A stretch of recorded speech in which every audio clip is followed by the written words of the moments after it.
Everyone talks about castles and kings, but medieval inns were where real life happened. They were busy, noisy, and full of stories nobody bothered to write down. If you want to know what staying at a medieval inn was really like, it's time to step through the door and find out. If you've ever complained about waiting too long for your food at a restaurant, count yourself lucky you weren't dining in a medieval inn. Back then, eating out wasn't about fancy menus or special dietary requests. It was more about stuffing your belly with whatever the innkeeper managed to catch, find, or scrape together that day. The main dish at most inns was stew. Not the carefully crafted stew with named ingredients your grandmother makes, but a mysterious concoction that changed daily based on whatever meat was available. Rabbit was a lucky find. Squirrel, not so lucky, but still common. The medieval version of Guess the Ingredient wasn't a fun party game. It was dinner. Some travelers even joked that asking what meat was in the stew was the quickest way to lose your appetite. These stews were typically served in wooden bowls alongside a chunk of bread. The bread wasn't your soft, fluffy loaf from the grocery store, but a hard, dense affair that could double as a plate, called a trencher. These edible plates would soak up the stew juices until they were soft enough to eat, assuming you were still hungry after the main meal. If not, these gravy-soaked trenchers were often collected and given to the poor or fed to animals. One thing medieval inns never ran short on was ale. In fact, many places were legally required to have bread and ale available at all times. This wasn't just to keep customers happy. It was a public service. Laws in England dating back to the 1200s required inns along major roads to maintain a supply of food and drink for travelers. The ale was so thick in some places you could stand a spoon in it, if you could find your spoon after dropping it in there. Speaking of yesterday's leftovers, medieval innkeepers were the original food recyclers. Nothing went to waste. That morning's porridge might become part of the evening stew. Monday's stew remnants would make an appearance in Tuesday's pot. This wasn't called food poisoning, it was called being thrifty. The cooking pot in many inns was never fully emptied, just continuously topped up with fresh ingredients. Some traveling merchants claimed certain famous inn stews had been cooking continuously for years. For those with a bit more money to spend, inns sometimes offered slightly better fare. A piece of cheese that hadn't turned completely green or a cut of meat that you could actually identify might cost extra. Fresh fish was a luxury reserved for inns near rivers or coastlines, and even then, fresh was a generous description. Utensils were simple, mostly just knives and spoons. Forks were rare, and most people ate with their hands anyway. Table manners consisted mainly of trying not to stab your dining companion while reaching for the bread. Meals were typically served at fixed times, and everyone ate together at long wooden tables. This communal eating was how news traveled, deals were made, and arguments started.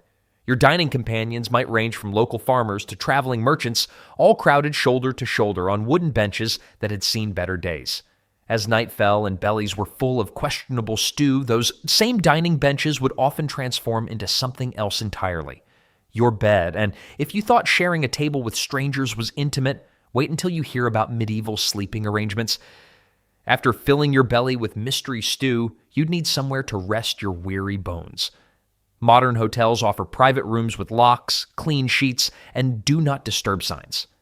Medieval inns offered none of these luxuries. Instead, they provided an early version of social networking, whether you wanted it or not. The concept of a private bedroom was almost unheard of in most medieval inns. Common travelers slept in what we might call communal bedrooms, though calling them rooms is being generous. Often, these sleeping areas were simply the same hall where everyone had just finished eating. The tables would be pushed aside, straw mattresses rolled out, and suddenly dinner hall became dormitory. These sleeping spaces followed one simple rule: pack in as many bodies as possible. A typical inn might have just one or two large sleeping areas with several beds, each designed to hold multiple people. And by designed, we mean the innkeeper had decided that 4 grown adults could fit in a bed that modern standards would consider small for 2 people. The medieval innkeeper's motto might well have been, "There's always room for one more, especially if that one more has coins to pay." Beds themselves were basic affairs, wooden frames with rope supports and mattresses stuffed with straw, hay, or if you were at a fancy establishment, wool. Sheets, if provided at all, were rarely changed between guests.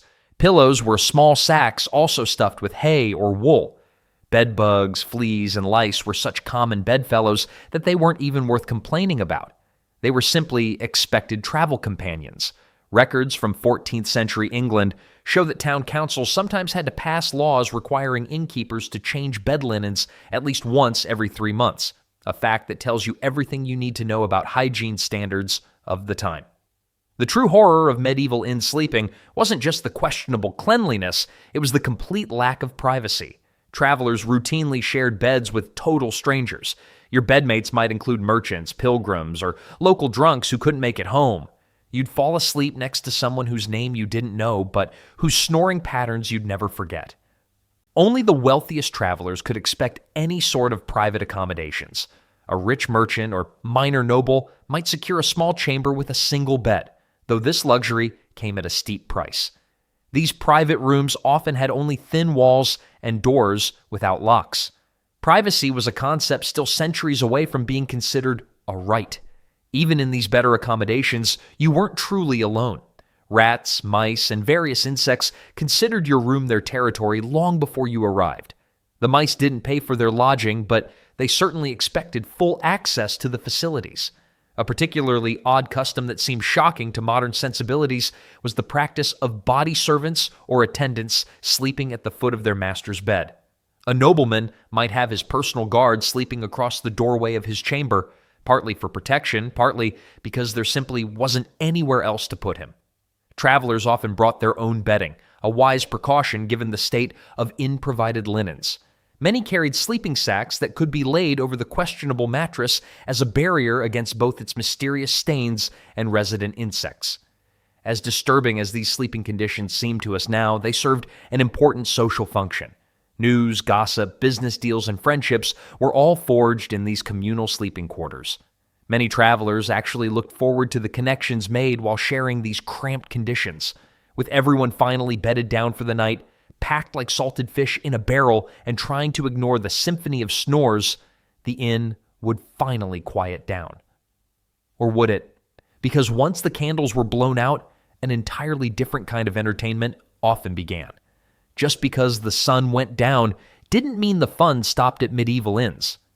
Nightfall often marked the beginning of the real entertainment, with firelight and boisterous laughter creating the perfect backdrop for medieval nightlife. Drinking was the main attraction. Medieval ale wasn't the clear, fizzy beer we know today.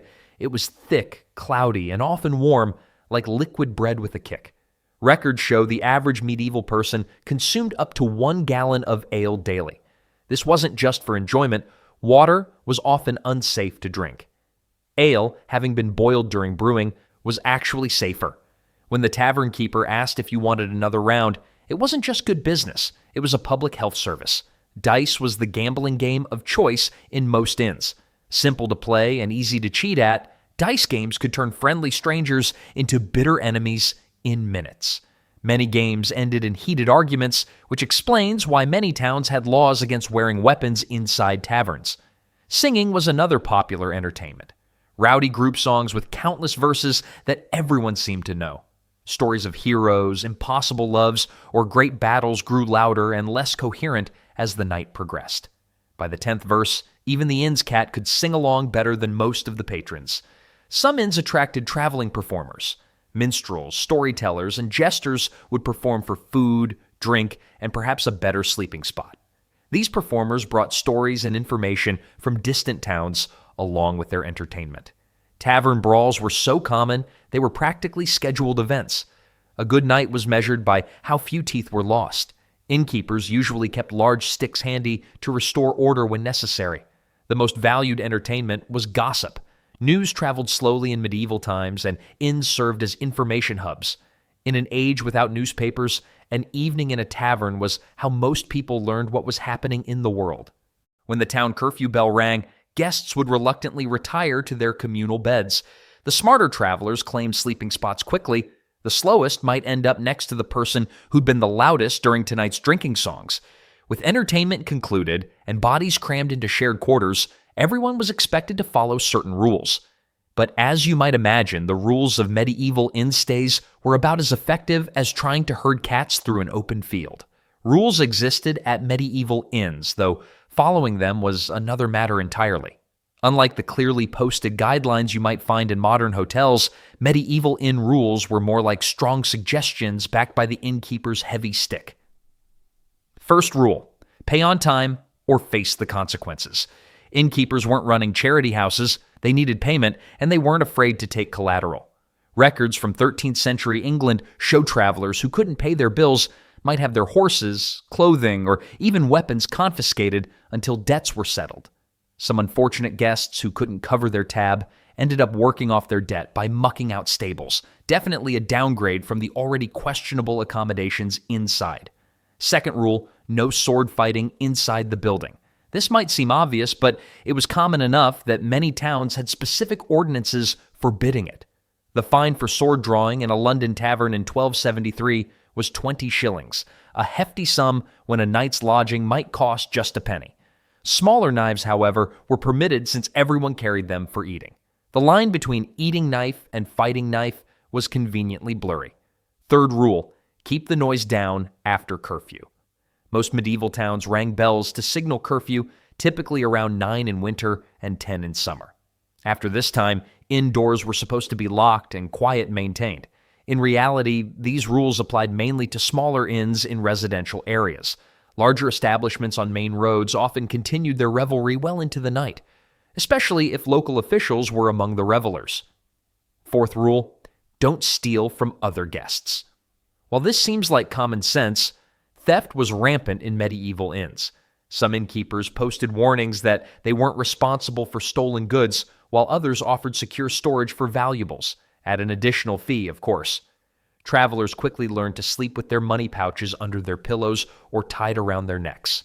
Fifth rule: don't bring disease into the inn. During plague outbreaks, travelers showing symptoms could be turned away without question. Given the limited medical knowledge of the time, this meant anyone with a cough, fever, or suspicious spots might find themselves sleeping in the woods.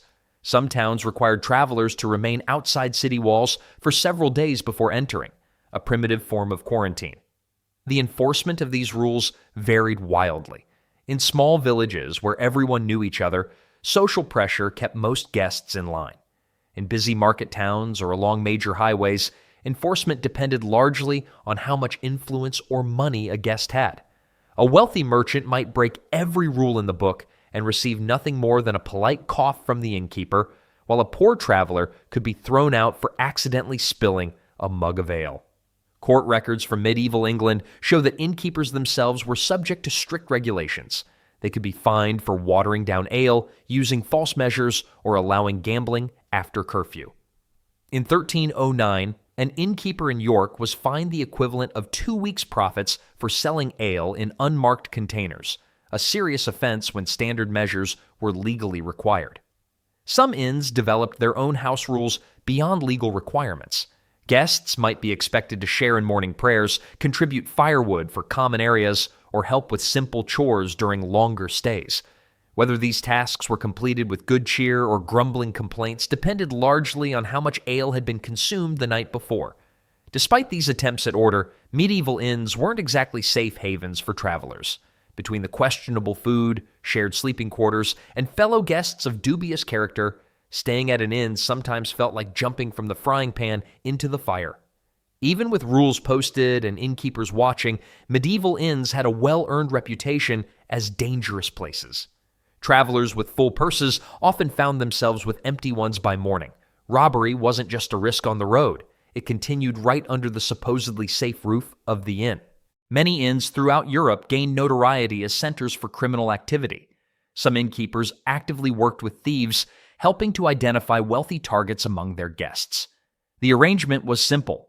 The innkeeper provided information about which rooms held the richest travelers, and the thieves shared a cut of whatever they stole. Court records from 14th century England contain hundreds of cases involving innkeepers charged as accomplices in robberies of their own guests. Your innkeeper might serve you the worst stew of your life, but at least he gave you a roof over your head and detailed directions to the thieves about which bed you were sleeping in. The methods used by inn thieves were surprisingly clever. Some would drill small holes in the walls between rooms to peek at guests, counting their money. Others would wait until guests were deep in drunken sleep before creeping into the communal sleeping areas. The smarter criminals would strike up friendly conversations with travelers during dinner, learning about their business and wealth while sharing drinks. In response to these dangers, medieval travelers developed their own safety measures. Many would sew gold coins into the hems of their clothes. Others wore special money belts under their tunics. Merchants often traveled in groups, taking turns keeping watch at night. Legal records from Paris in the early 1300s show that approximately 1 in 5 reported crimes occurred at or near inns. The number was likely much higher, as many victims wouldn't bother reporting thefts when they were just passing through town. Not all dangers came from deliberate criminal activity. Fire was a constant threat in medieval buildings. Inns, with their large cooking fires, numerous candles, and often drunk patrons, were particularly vulnerable. A fire that started in an inn could quickly spread to surrounding buildings. For this reason, many towns had strict rules about when cooking fires had to be extinguished. In London, the curfew bell literally signaled the time to cover fire. Couvre-feu in French. Food poisoning was another common hazard. With no refrigeration and questionable food preparation standards, a bad meal could leave travelers violently ill. Records from monastery hospitals near major roads show frequent cases of travelers seeking treatment for stomach ailments after dining at roadside inns. Disease spread rapidly in the close quarters of inns. During the plague years, staying at a crowded inn was particularly risky. Some towns actually banned travelers during outbreaks, forcing them to camp outside city walls. Then there was the risk of the road itself. Robbers often watched inns, noting when wealthy travelers departed and following them to isolated spots. Some bandits were practically taking reservations by listening to travel plans discussed over dinner. This danger led to the common practice of travelers leaving inns in groups, even if they just met, for mutual protection. Perhaps the most concerning aspect of inn safety was how few legal protections existed for travelers. As an outsider in a strange town, you had little recourse if you were robbed or cheated. Local courts heavily favored residents over visitors. Unless you were a noble or had powerful connections, justice was rarely served. Despite all these dangers, medieval people continued to travel, and inns continued to serve a crucial function. They were necessary evils, dangerous, dirty, and uncomfortable, but still better than sleeping in a ditch. People developed strategies to stay safe. So, with all the dangers, discomforts, and dubious stew, why did medieval travelers keep choosing inns? The answer lies in what these establishments provided beyond just a roof and a bed. Inns served as the communication centers of their age. In a world without phones, internet, or reliable postal systems, inns became the places where information flowed most freely. Merchants learned about market conditions in distant towns. Farmers heard about weather patterns affecting crops. Craftspeople exchanged techniques and innovations. The medieval inn was basically social media, except the trolls could actually punch you. These establishments played a crucial role in developing what would eventually become postal routes. By the late 1300s, some inns had formal arrangements to pass letters along to the next inn on the road. Messengers would stop at inns to rest, creating natural relay points. This informal system eventually grew into more organized mail delivery services. Records from 15th century German territories show that certain innkeepers received official payments for holding and transferring messages. Inns also marked the way for travelers in a time before detailed maps or road signs. Their presence defined important routes and junctions. Many modern highways follow paths that were originally marked by medieval inns, placed a day's journey apart. In England alone, over 300 current roads contain inn in their names, marking where these establishments once stood. For traders and merchants, inns provided more than accommodation. They offered secure places to store goods. Many had locked storerooms where valuable merchandise could be kept overnight. This security, despite its imperfections, allowed trade to flourish. The economic impact was significant enough that some medieval towns offered tax incentives to establish inns along major trade routes. Inns became natural places for business deals and contracts. Records from trading centers like Bruges and Florence show that innkeepers often served as witnesses to business transactions. Some specialized inns became known as places where certain types of merchants gathered. Wool traders, spice merchants, or metal workers would know which establishments catered to their industry. For town and city authorities, inns provided a way to monitor who was coming and going. Many regions required innkeepers to report their guests to local officials. This practice began as a security measure, but evolved into an early form of tourism management. By the mid-1400s, some Italian cities were collecting data on visitor numbers through inn registrations. Surprisingly, inns also contributed to public health. While their sanitation was questionable by modern standards, towns with established inns tended to develop better waste disposal systems to accommodate the increased population density. Archaeological digs at medieval inn sites often reveal more advanced drainage systems than those found in ordinary homes of the same period. Cultural exchange flowered at inns, where travelers from different regions shared stories, songs, and customs. Food and cooking techniques spread along inn routes. The common practice of households mainly eating what they grew locally was challenged by inn kitchens that incorporated ingredients and recipes from various regions.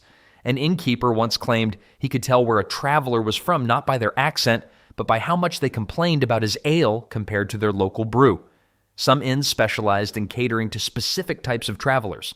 Pilgrim inns provided religious services and guidance. Merchant inns offered scales for weighing goods and large tables for examining merchandise. Inns near universities welcomed scholars and students with quieter rooms and better lighting for reading. As centuries passed, many of these establishments grew in reputation and service quality. Some of Europe's oldest operating hotels today began as medieval inns. The Beau Rivage in Geneva, the Old Bell in England, and others trace their roots back hundreds of years. These humble beginnings shaped how we understand hospitality to this day, though thankfully with fewer bedbugs and mystery stews.